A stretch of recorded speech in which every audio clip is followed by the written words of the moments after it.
Luke chapter 6. And it came to pass on the second Sabbath after the first that he went through the cornfields, and his disciples plucked the ears of corn, and did eat, rubbing them in their hands. And certain of the Pharisees said unto them, Why do ye that which is not lawful on the Sabbath days? And Jesus answering them said, Have ye not read so much as this, what David did, when himself was an hungered, and they which were with him?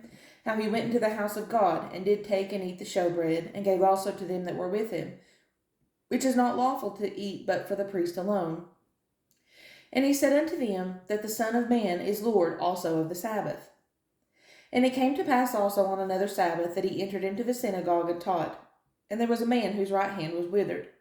And the scribes and Pharisees watched him, whether he would heal on the Sabbath day, that they might find an accusation against him. But he knew their thoughts, and said to the man which had the withered hand, Rise up and stand forth in the midst.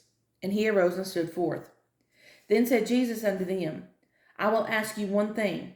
Is it lawful on the Sabbath days to do good or to do evil, to save life or to destroy it?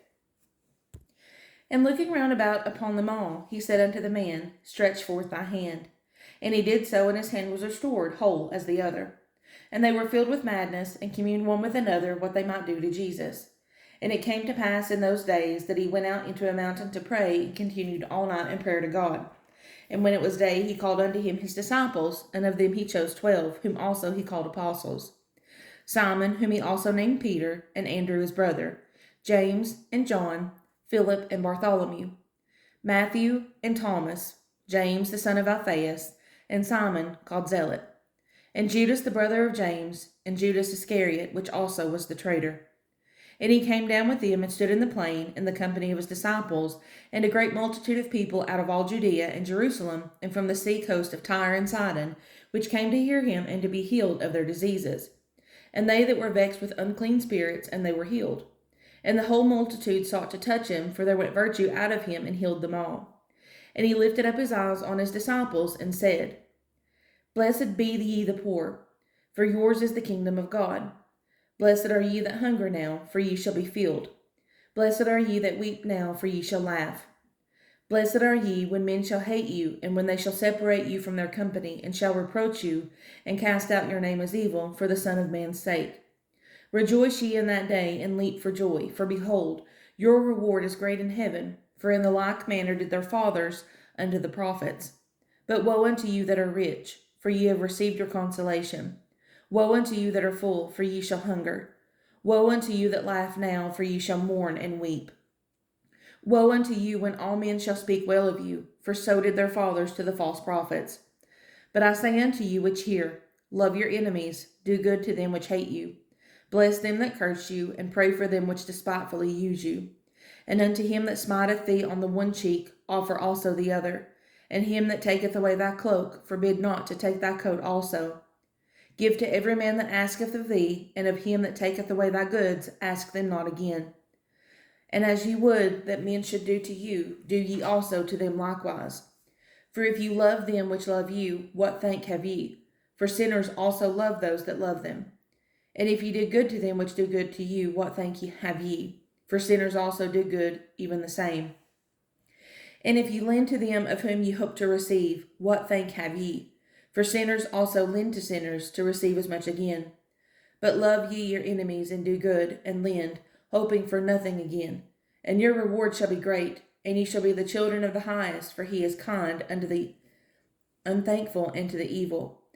Be ye therefore merciful, as your Father also is merciful. Judge not, and ye shall not be judged. Condemn not, and ye shall not be condemned. Forgive, and ye shall be forgiven. Give, and it shall be given unto you. Good measure, pressed down, and shaken together, and running over, shall men give into your bosom. For with the same measure that ye mete withal, it shall be measured to you again. And he spake a parable unto them. Can the blind lead the blind? Shall they not both fall into the ditch? The disciple is not above his master, but every one that is perfect shall be as his master. And why beholdest thou the mote that is in thy brother's eye, but perceivest not the beam that is in thine own eye? Either how canst thou say to thy brother, Brother, let me pull out the mote that is in thine eye, when thou thyself beholdest not the beam that is in thine own eye? Thou hypocrite, cast out first the beam out of thine own eye, and then shalt thou see clearly to pull out the mote that is in thy brother's eye. For a good tree bringeth not forth corrupt fruit, neither doth a corrupt tree bring forth good fruit. For every tree is known by his fruit. For of thorns men do not gather figs, nor of a bramble bush gather they grapes. A good man out of the good treasure of his heart bringeth forth that which is good, and an evil man out of the evil treasure of his heart bringeth forth that which is evil. For of the abundance of the heart his mouth speaketh. And why call ye me Lord, Lord, and do not the things which I say? Whosoever cometh to me, and heareth my sayings, and doeth them, I will show you to whom he is like. He is like a man which built a house, and digged deep, and laid the foundation on a rock. And when the flood arose, the stream beat vehemently upon that house, and could not shake it, for it was founded upon a rock. But he that heareth and doeth not is like a man that without a foundation built an house upon the earth, against which the stream did beat vehemently, and immediately it fell, and the ruin of that house was great.